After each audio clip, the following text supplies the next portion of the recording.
Class 10-12-এর পর কি career গড়তে কোন কোন পথ খোলা, প্রতিযোগিতামূলক পরীক্ষায় কিভাবে উত্তীর্ণ হবেন, জেইই নেটের উপর বিশেষ গুরুত্ব সহকারে শিক্ষার্থীদের কেরিয়ারের সম্ভাবনা, এই বিষয়েই দশম ও দ্বাদশ শ্রেণীর শিক্ষার্থীদের জন্য কেরিয়ার ও কাউন্সেলিং সেশনের আয়োজন জঙ্গিপুর পুলিশ জেলার।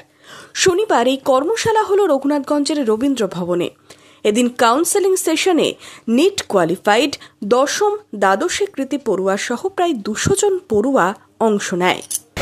আমাদের থেকে রিপোর্ট রাইটার আছেন, উনি এসেছিলেন, ওনারাও ব্রিফ করেন, প্রেজেন্টেশন দিলেন যে আর কি কি স্কোপ হতে পারে apart from JEE, apart from NEET UG, CLAT, তারপরে বাইরে স্কলারশিপের প্রোগ্রাম প্রচুর আছে, টফল আছে, স্যাট আছে, আর আর্কিটেকচার আছে, ফ্যাশন ডিজাইনিং আছে, মাস জার্নালিজম আছে, অনেকগুলো স্কোপ আছে।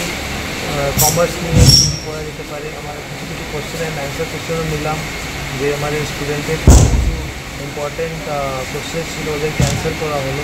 তো খুবই ভালো আজকে একটা প্রোগ্রাম আজকে আমরা করতে পেরেছি। হোপফুলি কিছু গাইডেন্স আমাদের জঙ্গিপুর পুলিশ জেলার বাচ্চারা পেয়েছে। পুলিশ কর্তাদের সাথেই এদিনের কেরিয়ার কাউন্সেলিং অনুষ্ঠানে বিভিন্ন ক্ষেত্রের কর্মকর্তারাও উপস্থিত ছিলেন।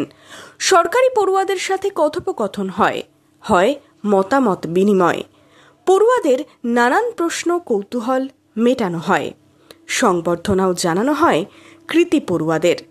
রঘুনাথগঞ্জ থেকে বিপ্লব দাসের রিপোর্ট, মধ্যবঙ্গ নিউজ।